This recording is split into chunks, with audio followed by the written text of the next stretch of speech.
The alien girl hated visitors, but he stayed and stood against her army. Zara stood at the edge of the crystal cliff watching the small human ship crash into her planet's surface below.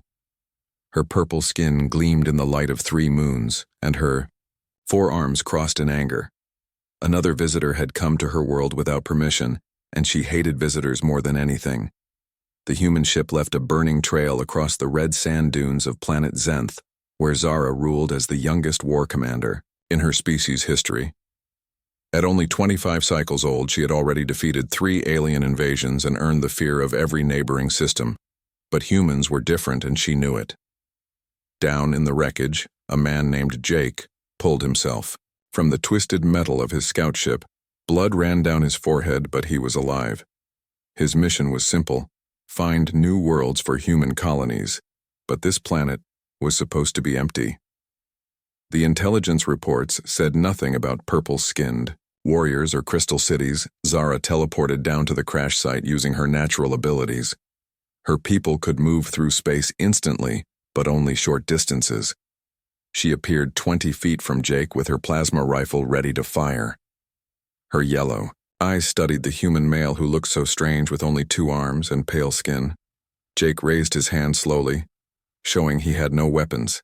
He had studied many alien species but never seen one like her. She was beautiful in a dangerous way, with elegant features and flowing black hair that seemed to move on its own. Her armor was made from some kind of living metal that shifted colors. "Why do you come to my world, human?" She spoke in perfect English, which surprised Jake. Her voice was musical but cold like winter wind. "I did not know anyone lived here," Jake replied honestly. "My ship had engine problems, and this was the closest planet." "Lies," she hissed. "All humans lie. You come to take our resources and enslave our people like you do everywhere else." Jake shook his head. "No, I am just one person.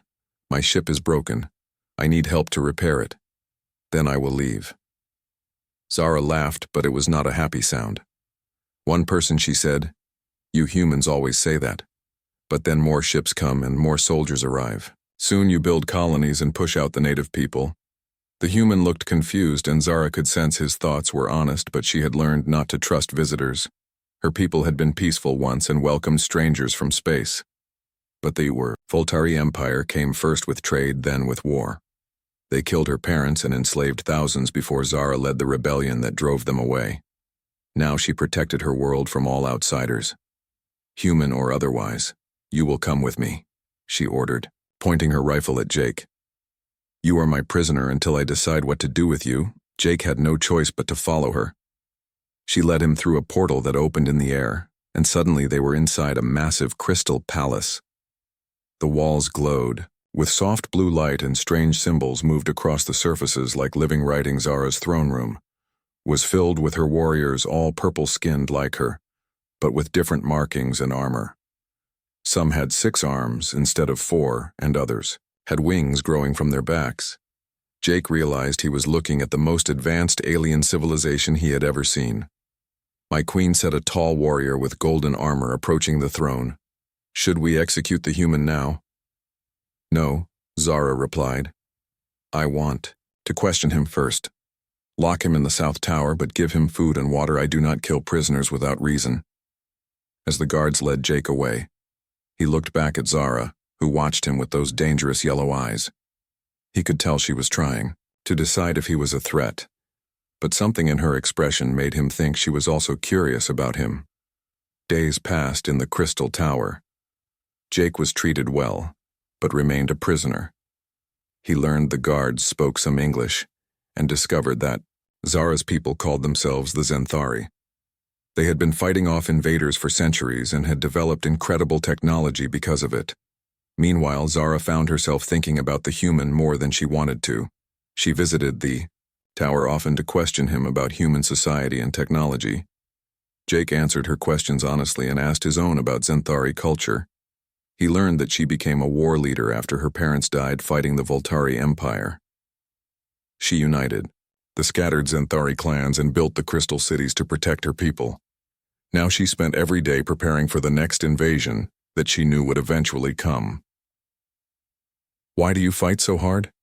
Jake asked during one of their conversations. "Because," Someone must, she replied. If I do not protect my people, who will? The universe is full of empires that want to conquer and destroy. We have beautiful things here that others want to steal. Jake looked around the throne room at the floating gardens and singing crystals that made music when touched. He could see why people would want this planet, but he also understood why Zara fought so hard to keep it safe. On his 10th day as a prisoner, Jake was looking out his tower window when he saw something that made his blood freeze. Hundreds of dark ships were approaching the planet from space.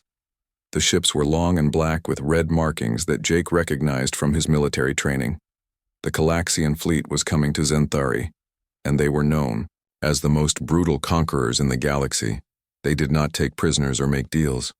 They simply destroyed everything and took what they wanted. Jake ran to his guards and demanded to see Zara immediately. The guards were confused, but something in his voice made them listen. Within minutes he was standing before the War Queen, who looked calm despite the approaching fleet. "Your Majesty, those are Calaxian ships," Jake said, pointing toward the sky. "They are not here to trade or negotiate. They will attack with everything they have." Zara nodded slowly. "I know," she said. "Our sensors detected them an hour ago. My people are already preparing for battle." "You do not understand," Jake said urgently. "The Calaxians have plasma bombs that can crack a planet in half. They have killed billions of people. They do not care about your beautiful cities or your culture. They will turn everything to ash. Then we will die fighting." Zara replied with no emotion in her voice. "Better to die free than live as slaves." Jake stared at her in amazement. She was ready to lead her people into a battle she could not win rather than surrender.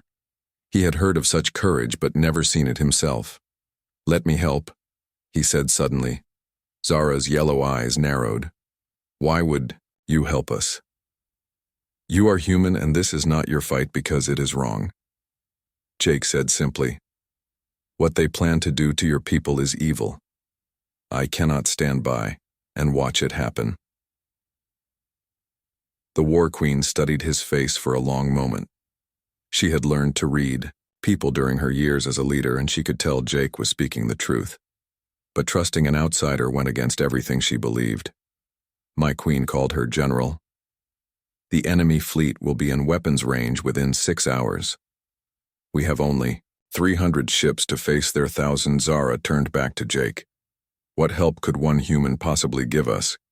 Jake thought quickly. "My ship has a quantum transmitter. I can send a distress signal to the human fleet. The third fleet is only 2 days away from this system." "And why would humans come to save us?" Zara asked. "They do not know us because I will tell them the truth," Jake said.